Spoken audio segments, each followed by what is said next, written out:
continuar dizendo de que ele ensina a virtude e que a virtude é muito ampla. Como? Deve-se entender a virtude como muito ampla, como a arte de governar, a arte de persuadir, a arte de ser bem sucedido, tanto no âmbito público, tanto no âmbito privado. Porque quem procurava os sofistas, principalmente eram jovens que queriam ingressar na política e ter o seu sucesso ali, principalmente os aristocratas, né, que tinham mais essa participação. E com os sofistas, eles desenvolverem essas habilidades. E o Sócrates vai questionar se isso é realmente ensinável. Se for um saber puramente técnico, então ele é 100% ensinável. Mas se depender de praxis, ou seja, de prática, de ação no seu cotidiano, a virtude, então o sofista, o professor, o mestre, vai ter uma limitação, né? Porque ele vai ensinar basicamente a parte teórica, só que o aluno vai precisar praticar aquilo ali no dia a dia. Então, ele possui a sua limitação. Mas se for puramente técnico, ele consegue transmitir.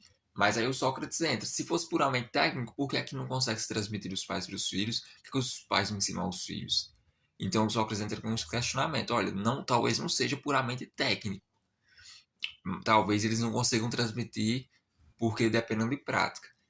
E outra coisa que o Sócrates coloca. Nos assuntos da cidade, quando você precisa é, de um saber técnico, de um argumento técnico, como questão sobre saúde, você chama um médico, questão sobre engenharia, você chama um engenheiro, e afins. Então, você sempre busca um técnico.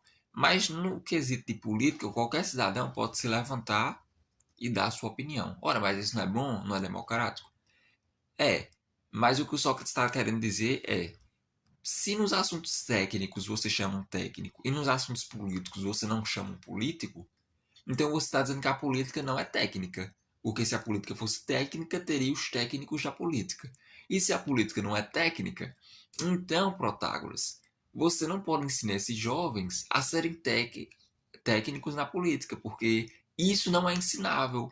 Qualquer cidadão pode se levantar e falar. O que se precisa ser ensinado é as questões da medicina, da agricultura e afins, mas a parte política não, qualquer um pode se levantar e opinar. E nas questões técnicas, apenas os especialistas comentam sobre aquilo.